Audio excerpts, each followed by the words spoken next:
જય શ્રી કૃષ્ણ બા. જય શ્રી કૃષ્ણ. આ શેના પાન છે? આ અળસીના પાન છે.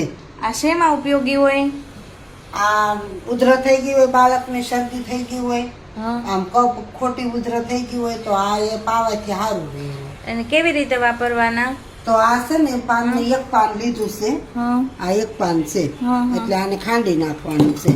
હા જો આવું ખંડાઈ ગયું છે. ઠીક છે ને? આ આવી રીતે જો એટલું પાણી. પછી આ ગરમ થઈ જાય અને આ ગરમ થઈ જાય ને હા. પછી આમાંથી 3 ટીપા બાળકને મધ સાથે પાવાના છે. નાનું બાળક 8 મહિના પછી નું હા. હોય એને પાઈ શકો તમે. હા 8 મહિના હોય એને 3 ટીપા પાવાનું. હાવ નાનું હોય તો ખાલી એને છાતીમાં લગાડીએ તો પાણી થઈ ગયું છે. હા હવે ગાળી લેવાનું. હા આ ગાળી લીધું છે. 3 ટીપા તે બાળકને હા. પાવાનું. એટલું લીધું છે આ હા, બાળકને બહુ પાવાનું. ગરમ આવે. હા એમાં થોડુંક અમથું મધ. એટલું મધ લીધું છે. હમ. બરોબર. હા પછી આવી રીતે મિક્સ કરી દેવાનું. હા આવી રીતે હા. એટલે બાળકને જરીક જ પાવાનું હોય.